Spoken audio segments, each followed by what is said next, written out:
You had a great lunch. So I'm Vitaly from Red Cross. This ICRC stands for the International Committee of the Red Cross. So probably some of you heard about us. We actually work to help people in conflict. We do that in line with Geneva Conventions and in line with fundamental principles: neutrality, impartiality, independence, and most importantly, humanity. Now, many of you will ask why I am here. It's a good question. I don't really blame you for that. So we work with technology issues because tech dimension already changed the way the war is being fought and the way we, as humanitarians, help people in need. On top of that, we also are under attack as humanitarians. Like in 2022, for example, we were hacked. So the personal data of over 500,000 people was compromised. This is a big deal for us. Now, the spread of challenges is really big. And I mean, you guys are techies. I'm not an engineer. I'm not a hacker. I don't know how to code. So you know better, like, the scope between killer robots with artificial intelligence or data misuse by tech companies. I mean, we have too many. So let's start somewhere. For example, with tech companies. Why does the Red Cross want to talk to tech companies?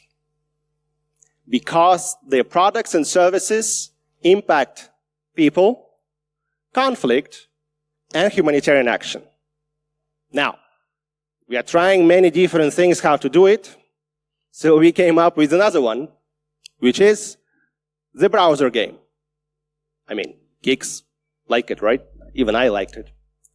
So, some of you may heard about people from Silicon Valley, like TechDirt or Copia Institute. They developed a game called Trust and Safety Tycoon. We liked it, and we thought to develop with them a special edition, which is called, as you can see, Trust and Safety Armed Conflict. It's a browser game with a very simple plot, right? You are in charge of a small trust and safety team, which is basically user well-being and a content moderation team in a fictional social media company, totally fictional, right? Why social media? Two things.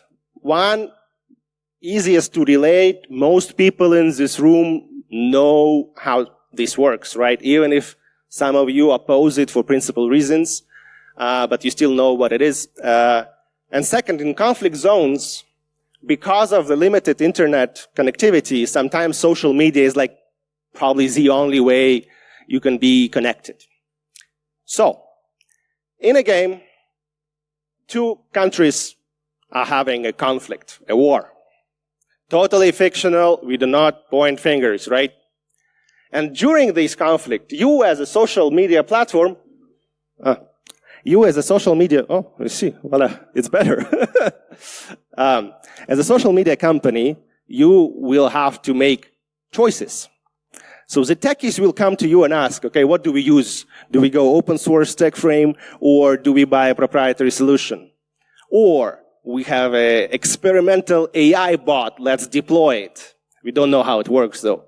Or the governments will come to you and ask for users' data. Please share. And if you share, with which government you share and with which one you don't share.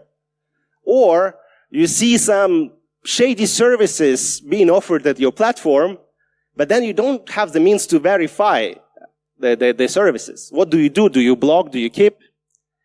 So all your decisions will ultimately impact, coming there, the people, your credibility and trust, and team's capacity. So now, coming to an end. So this is a simple browser game. You can easily find it online. ICRC Trust and Safety, it's on our website, and so on. So ultimately, we want to raise awareness about digital technologies work in conflict zones, about the challenges that tech players face in conflict situations, and also to give you an idea that despite most of us are far away from conflict, we can still meaningfully contribute to protect dignity in war. So 3 things I want you to take out of it. First, go and play the game online if you want, and then see for yourself if it's learning, if it's interesting. Then, if you say yes, step 2, think about what can be done to address these issues. And step 3, talk to people. Talk to hackers, talk to industry, talk to humanitarians like us. Let's find a way to make it happen and address these pressing challenges. Thank you very much. Have a nice day.